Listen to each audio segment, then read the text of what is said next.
अपनी जिंदगी को गलत रास्ते पर ले जाया करता है। ध्यान रखिए, महापुरुष जो करते हैं वो केवल महापुरुष ही कर सकते हैं। ध्यान रखिए।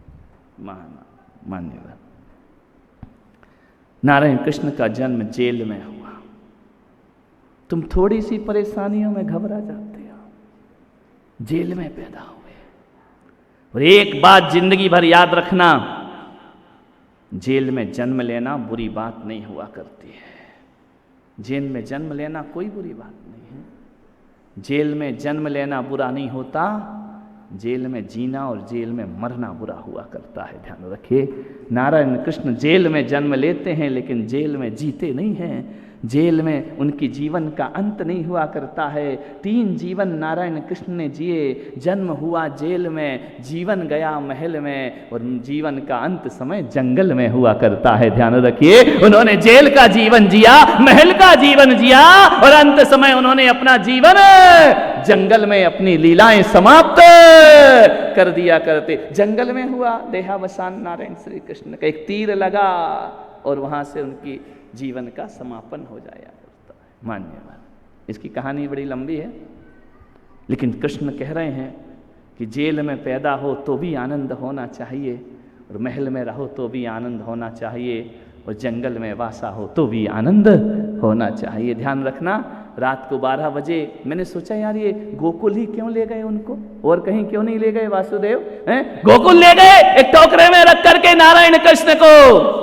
रात को 12 बजे कंस के डर से, मामा के डर से गोकुल ले गए। किसके घर ले गए? किसके घर ले गए? नंद बाबा के घर ले गए। इनका ये क्या बात है, नंद के घर क्यों ले गए? जब मैंने चिंतन किया, सोचा, तो इसी निष्कर्ष पे पहुंचा कि जिसके जीवन में नंद यानी आनंद, जिसके पास आनंद होता है उसके घर परमानंद पहुंचा करता है। ध्यान रखिए, नंद के घर परमानंद रात को 12 बजे पहुंच जाया करते हैं। ध्यान रखिए, जिसके मैं आपसे निवेदन कर रहा हूं, आज कृष्ण जन्माष्टमी है, उदास और हताश जिंदगी मत जियो, आनंद के साथ जियो। जिसके पास आनंद होगा उसके हृदय में परमानंद होगा। ध्यान रखिए, आनंद का जीवन, छोटी सी जिंदगी है। नारायण श्री कृष्ण मानव जाति को शांति और माधुर्य का संदेश दिया, वह पैगाम दिया। शायद एक संसार में नारायण श्री कृष्ण ऐसे हैं, शायद ना उन्होंने तपस्या की, ना उन्होंने माला फेरी, ना उन्होंने जटा जूट धारण की, ना उन्होंने भगवा फेरा पहना। नारायण श्री कृष्ण का जीवन देखिए, कुछ नहीं किया उन्होंने जीवन में, ना भजन किए, ना कीर्तन किए, ना उपास किए, ना साधना की। नारायण कृष्ण ने कुछ नहीं किया अपनी जिंदगी में। कभी आपने नहीं देखा होगा कि उन्होंने बहुत बड़ा तपस्या की हो, बहुत बड़ी साधना की हो। ध्यान रखना, हर महापुरुष को तो संन्यास लेना पड़ा, लेकिन नारायण कृष्ण ने कोई संन्यास नहीं लिया अपनी जिंदगी में। जन्म से लेकर जीवन के अंत समय तक ना उन्होंने तपस्या की, ना उन्होंने साधना की, ना उन्होंने संन्यास लिया। लेकिन एक बात याद रखना, ना वो वनवासी बने, कुछ नहीं बने वो, ना जंगल जंगल गए नारायण श्री कृष्ण, कुछ भी नहीं किया। लेकिन ध्यान रखना, नारायण कृष्ण, अरे लोग तो तपस्या करके ईश्वर का दर्जा पाते हैं, बिना तपस्या के भी जो भगवान का दर्जा पाता है वह नारायण श्री कृष्ण हुआ करता है। कभी नहीं सुना होगा कि उन्होंने बड़ा भारी तप किया कहीं बैठ करके, नहीं, आनंद में ही जीते रहे। वो इतिहास दिया नारायण कृष्ण ने सारी दुनिया को, जो उन्होंने कहा वो गीता बन गया, जो उन्होंने जिया वो रासलीला हो जाया करती है। ना पूजा, ना पाठ, ना भक्ति, ना सुमरन, फिर भी भगवान जैसे पूजे जाते हैं। ध्यान रखना, कैसी अद्भुत उनका जीवन रहा। उनका बाल्यकाल, उनकी यौवन अवस्था, उनकी किशोर अवस्था, उनकी राज्य अवस्था, कभी कान्हा बने, कभी गोपाल बने, कभी द्वारकाधीश बन करके खड़े हो जाया करते हैं, और कभी महात्माओं की तरह कुरुक्षेत्र में खड़े होकर गीता का उपदेश दे दिया करते हैं। कैसा विरला जीवन उनका। बचपन से दुश्मनों को उठा उठा करके फेंकने लगे। ध्यान रखना, दुश्मनों पर प्रहार करने लगे बचपन से ही, बिना हथियार के। बांसुरी लेने वाला शत्रुओं पर कैसा टूट पड़ते हैं, ध्यान रखिए। विचार कैसा भगवान है तो कभी रणछोड़ दास बन जाता है, कभी माखन चोर बन जाता है, तो कभी गीता का ज्ञान लेकर धरती पर आ जाया करता है। पूर्ण अवतार, हर चीज उनके अंदर थी। बचपन तो बड़ा नटखट होना चाहिए, किलकारियां ना हो, पैरों में पैजनियां ना हो, और वह पैजनियों की आवाज तुम्हारे घर में ना छम छम करे, तो किस बात के बच्चे हैं तुम्हारे घर में। मैं आज माताओं से निवेदन करता हूं, खेलने दो बच्चों को, आनंद मनाने दो जिंदगी में, उन्हें ज्यादा डांटने फटकारने की जरूरत, कितना डांटोगे। गोपियां आई, मैया तेरा कन्हैया बहुत परेशान करता है। क्या करता है? देखो ना मेरी मटकी फोड़ दी, पूरा माखन पूरा दही फैल गया। मैया यशोदा ने थक गई सुन सुन करके, उन्होंने पकड़ा कान्हा इधर आ, कन्हैया को बुलाया, हाथ बांध दिए दोनों। माखन चुराता है, मक्खन की चोरी करता है। देख नंद बाबा के यहाँ कितना मक्खन रखा है, तू चोरी करने का प्रयास करता। अरे कन्हैया, दूसरों का नहीं, कम से कम अपना तो ध्यान रखा कर। कन्हैया ने मटकियां तोड़ी, माखन चुराए। मान्यवर, आपसे निवेदन है, क्या किया यशोदा ने? ओखली से बांध दिया। अरे वो गाल किस काम के, जिन पर माँ के चांटे ना पड़ा हों, वो पैर किस काम के, जिसमें माता ने रस्सियों से बांधा ना हो। ध्यान रखिए, बांध दिया कन्हैया को रस्सी से, जोर से। अब चोरी करेगा, अब जाएगा।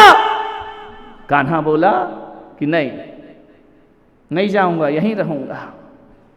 पूरे दिन बंधे रहे कृष्ण कन्हैया ओखली से, रस्सियों से बांध दिया। मालूम है, दोपहर को सांझ के समय गोपियां आ गई साहब, मैया यशोदा कान्हा कहाँ है? अरे मत करो उसकी बात, मैं थक चुकी हूं उसकी शिकायत सुन सुन कर। अरे माता, कान्हा को दिखा। बोले क्या हुआ? बोले उसे खोल दे, खोल दे। अरे रोज तो शिकायत लाती, आज मैंने बांध दिया, आज वो बाहर नहीं निकलेगा, आज उसे बिल्कुल नहीं छोड़ूंगी। बोले नहीं मैया, छोड़ दे, छोड़ दे, गोकुल बर्बाद हो जाएगा, ये बस्ती उजड़ जाएगी। बोले फिर शिकायत क्यों करती हो, रात दिन मेरे पे आके उसकी उलाहना क्यों दिया करती हो? बोले मैया देखना, जब से तूने कान्हा को बांधा है ना रस्सी से, पूरे गोकुल की गैया दूध देना बंद कर दिया है। ध्यान रखें, कोई गाय दूध नहीं दे रही है। थक गए हम दूध निकाल निकाल के, गायों के थन से दूध नहीं बचा है। तो बोले क्या करें? बोले इसको छोड़, ये बांध रखा है ना, इसकी शैतानी से गोकुल चला करता है, इसकी लीलाओं से गोकुल का जीवन चला करता है। कृष्ण खड़े खड़े बाल कृष्ण मुस्कुरा रहे, मैया मत छोड़, मैया मत छोड़। यशोदा ने कहा पागल, तू मुझे ऐसे भी नहीं जीने देगा और तू मुझे वैसे भी नहीं जीने देगा। खोल दिए हाथ, जैसे ही खोले और जैसे ही गोकुल की गलियों में नारायण कृष्ण बाल रूप लेकर पहुंचते हैं, दूध की धाराएं गैयों की फूट जाया करती हैं, वात्सल्य उमड़ जाया करता है। ये बचपन होता है नारायण कृष्ण का। मैया मेरी मैं नहीं माखन, और इधर लगा है मैं नहीं माखन खायो। विचार करना है आपको। कृष्ण जैसा बचपन, कृष्ण जैसा बाकपना, कृष्ण जैसा बालपना। अंधे सूरदास गिर गए कुएं में, नेत्रहीन नेत्रविहीन कुएं में गिर जाते हैं, आवाज लगा रहे हैं कृष्ण आओ मुझे बचाओ। कुएं में गिरे हैं, आंखों से दिखाई नहीं देता है। एक बार तो आओ, कोई मुझे बचाओ। आवाज आ रही, कृष्ण जा रहे हैं रास्ते से, आवाज पड़ी, कोई भक्त पुकार रहा है। रुक्मणी ने कहा कि जाओ, तुम्हें कोई बुला रहा है द्वारकाधीश। जैसे ही गए, जाकर के कुएं को झांका, सूरदास नेत्रविहीन कृष्ण कृष्ण कर रहे हैं। कृष्ण ने अपना हाथ बढ़ाया, कुएं के नीचे सूरदास, कृष्ण ने अपना हाथ बढ़ाया। कृष्ण ने कहा आओ मैं तुम्हें साहब। बोले कुछ नहीं, हाथ बढ़ाया, हाथ का स्पर्श किया सूरदास ने। ध्यान रखना, प्रेम की भाषा, प्रेम के शब्द, प्रेम का स्पर्श अंधा व्यक्ति भी जाना करता है। जैसे ही हाथ पकड़ा, कृष्ण ने ऊपर उठा लिया, ऊपर लेकर के आए। अब वो हाथ छोड़ने को तैयार नहीं सूरदास। अरे मेरा हाथ छोड़ो, अरे मैं नहीं छोड़ूंगा, बड़ी मुश्किल से पकड़ में आए हो, पूरी जिंदगी तुम्हारे पीछे लगा रहा, आज पकड़ में आए हो। आज ये कुआं मेरे लिए अभिशाप नहीं, मेरे लिए वरदान बन करके खड़ा। अरे तुम भगवान हो। कृष्ण ने कहा मैं कोई भगवान नहीं हूं, मैं साधारण सा ग्वाला, गाय चराने वाला गोपाल, मैं कोई भगवान नहीं हूं। कृष्ण ने कहा कि मेरा हाथ छोड़ दो। सूरदास हाथ छोड़ने को तैयार नहीं है, जोर से हाथ पकड़ लिया है। कृष्ण हाथ खींच रहे हैं, जोर से कृष्ण ने हाथ खींचा, सूरदास का हाथ छूट गया। सूरदास कहते हैं बाहें छुड़ाए जात हो निवल जान के मोह, मैं निर्बल हूं ना, इसलिए मुझे छोड़ करके जा रहे हो। बाहें छुड़ाए जात हो निवल जान के मोह, अरे हृदय से जाओगे तब मानूंगा, तो ध्यान रखना। क्या हृदय से जा सकते हो तुम मेरे? कृष्ण समझ गए, इसने पहचान लिया है। वह समझ रहे थे कि नेत्र विहीन है ये, मुझे क्या पहचानेगा। कृष्ण समझ गए। रुक्मणी ने कहा भगवान इसको दर्शन दो, दर्शन दो, तुम्हारा भक्त है, ये नेत्र विहीन है। सूरदास से पूछा कृष्ण ने कि क्या चाहिए सूरदास? बोले मुझे आंखें दे दो, मैं तुम्हें देख सकूं। कृष्ण ने कहा आंखें? और कुछ मांग लो, बैकुंठ मांग लो, स्वर्ग मांग लो, मोक्ष मांग लो। नहीं नारायण, बस आंखें दे दो मुझे अपनी, दो। कृष्ण ने कहा ठीक है। रुक्मणी ने कहा दे दो, आंखें ही तो मांग रहा है, बेचारा जिएगा पूरी दुनिया देखेगा। जैसे ही दिया, आंखें खुली, पीतांबर मोर मुकुट धारण किए नारायण कृष्ण को देखते हैं। सजल आंखें, हाथों में बांसुरी, नारायण का विराट स्वरूप का दर्शन करके भाव विभल हो गए सूरदास। आंखों से अश्रु की धारा, पहली बार नजर खुली, जन्मांध व्यक्ति पहली बार नजर खुली तो नारायण कृष्ण पर नजर पड़ती है। मुस्कुरा रहे हैं, स्मित मुस्कान है, विराट रूप के दर्शन करा दिए नारायण श्री कृष्ण ने। बोले अब सूरदास अब मैं जाऊं, अब मेरे जाने का समय हो गया है। उसने कहा नारायण वरदान तो दो, दर्शन का फल तो वरदान होता है, मुझे वरदान दे करके जाओ। कृष्ण ने कहा कि मैंने तुम्हें आंखें तो दे दी। बोले नहीं, वो तो दर्शन है, दर्शन के बाद तो वरदान चाहिए। रुक्मणी ने कहा दे दो वरदान, क्या कमी है तुमको? रुक्मणी ने कहा मांगो सूरदास, क्या वरदान मांगते हो नारायण श्री कृष्ण से? तो सूरदास ने कहा कि दोगे? बोले पक्का दूंगा। बोले झूठ तो नहीं? नहीं तो तुम छलिया हो, अभी बोल दो और चले जाओ। बोले दोगे या नहीं दोगे? नारायण कृष्ण ने कहा कि बिल्कुल वरदान दूंगा। तो मालूम है मेरे देश का इतिहास, मेरे देश की धरती क्या कहती है? सूरदास ने कहा हे कृष्ण, ये अपने जो नैन तुमने मुझे दिए हैं ना, ये वापस ले लीजिए। कृष्ण ने कहा नैन वापस ले लूं? अरे पूरी दुनिया देख, पूरा विश्व देख, मेरी दी हुई आंखें वापस क्यों कर रहा है? बोले बस यही वरदान दो कि दोनों नैन तुम वापस ले लो अपने, जैसे दिया है वैसे लौटा कर ले जाओ। रुक्मणी ने कहा कि पागल हो गए हो तुम, तुम्हें नयन दिए, तुम नयन वापस मांग रहे हो, ऐसा क्या हो गया है? सूरदास ने कहा कि देवी रुक्मणी, मैं अब इस नयन से, मुझे केवल नारायण को देखना था, अभी नयनों में प्रीतम छवि नयनन बसी, अभी मेरे नयन में बस गए, अब मैंने आंखों से किसी और को देखना नहीं चाहता हूं, ये मेरे नयनों में पथगामी बन करके रह रहे हैं, अब मुझे आंखें नहीं चाहिए। अब ऐसी छवि बस गई है कि सूरदास रहे या ना रहे, उसके नयनों में कृष्ण की छवि हमेशा झूलती रहेगी। अब मुझे किसी और को चेहरा देखने की जरूरत नहीं है, ये नयन मेरे वापस ले लीजिए। नारायण श्री कृष्ण ने कहा कि कृष्ण सूरदास, तुम्हारे जैसे भक्त दुनिया में कहीं मिला नहीं करते हैं, लोग तुम्हें सूरदास कहते हैं और मैं आज से तुम्हें प्रज्ञा चक्षु का सम्मान दिया करता हूं। ये बुद्धि के नयन है, ये दिमाग के नयन है, ये ज्ञान के नयन तुम्हें प्रदान करता हूं। मान्यवर सोचिए, विचार करिए, आपको सोचना है कैसे कैसे लोग इस धरती पर हुए, उन्होंने अपना नयन वापस दे दिए और इतना ही कहा कि प्रभु जी मेरे अवगुण चित न धरो।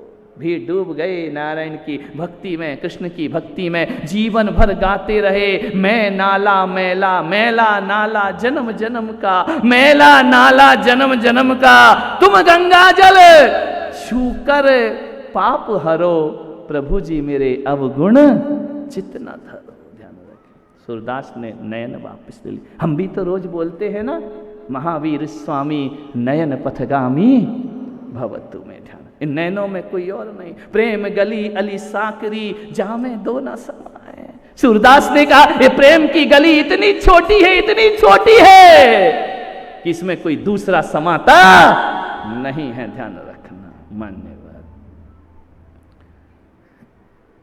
गोपियों ने कहा कि मैया इसे बांध के रखेगी तो गाय दूध देने वाली नहीं।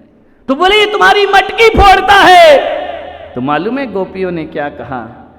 हकीकत में कहें मैया यशोदा, तो तेरा क्यान्हा माखन की मटकियां नहीं फोड़ता है, अपनी कृपा और करुणा बरसाकर हमारे पापों की मटकियां भी फोड़ दिया करता है। ध्यान रखिए, फोड़ने दो इसे मटकी, चुराने दो इसे माखन, हरने दो इसे अपना चित्त। मान्यवर, थोड़ा सा महावीर को देखते हैं, थोड़ा सा कृष्ण को देखते हैं, कोई बहुत भारी अंतर नहीं है। यदि तोड़ने की दृष्टि पर जाओगे तो हजार हजार अंतर मिलेंगे, और जोड़ने की दृष्टि पर जाओगे तो इन जैसी एकता दुनिया में दिखाई ना देगी। सोचना आपको है कि तोड़ना है समाज को, देश को, या जोड़ने का प्रयास करना है आपको। मान्यवर, सोचना है कृष्ण का जन्म हुआ जेल में, महावीर का जन्म हुआ महल में। ध्यान रखना, कृष्ण को टोकरे में लेकर के वासुदेव जा रहे हैं, यमुना उफान पर है। आज की अंधेरी रात, विकराल रात, झमाझम बरसात, यमुना उफान पर है, उफन रही है यमुना। वासुदेव कृष्ण को लेकर उतर जाते हैं यमुना में। जैसे ही उतरते हैं, यमुना वासुदेव के मुख तक प्रवेश कर गई। उन्होंने कहा कि अब क्या होगा, अभी बच्चा बचेगा या नहीं बचेगा? मैं भी डूब रहा हूं, तैरूं तो कैसे तैरूं? वासुदेव नहीं जानते थे कि जो मेरे सिर पर बैठा है ना, वो केवल यमुना नहीं तिराता, वो संसार से भी दुनिया को तिरा दिया करता है। लेकिन उनका पितृ प्रेम, पुत्र प्रेम उनके हृदय में है। मैं डूब रहा हूं, हे भगवान, ये अब क्या होगा? यमुना अपने उफान पर है, यमुना भी बड़ी बड़ी उछालें भर रही हैं। जानते हो, यमुना कोई कृष्ण को डुबाने के लिए नहीं। देखा कृष्ण ने कि यमुना ऊपर आ रही है, कृष्ण ने टोकरे में से पैर बाहर कर दिया, पैर का अंगूठा छुआ और यमुना शांत हो जाया। वो चरण स्पर्श कर रही थी, नारायण श्री कृष्ण के चरण छूना चाह रही थी यमुना। जैसे ही चरण छुआ, यमुना रास्ते में परिवर्तित हो जाया करती है। एक अंगूठे से यमुना को शांत किया तो मेरे महावीर ने, जब सुमेरु पर्वत पर अभिषेक होता है और इंद्र को शंका होती है, इतना सा बालक और हजारों कलश कैसे डालूंगा, हजारों कलश में ये बालक बह जाएगा। कृष्ण जान गए यमुना की शंका, महावीर जान गए इंद्र की शंका कि ये भी भयभीत हो रहा है, मेरा स्नान नहीं करा रहा है। यमुना में कृष्ण ने पैर का अंगूठा दिया, यमुना को शांत किया, और महावीर ने पैर के अंगूठे से सुमेरु को दबाया, हिल गया सुमेरु पर्वत, इंद्र की शंका शांत हो।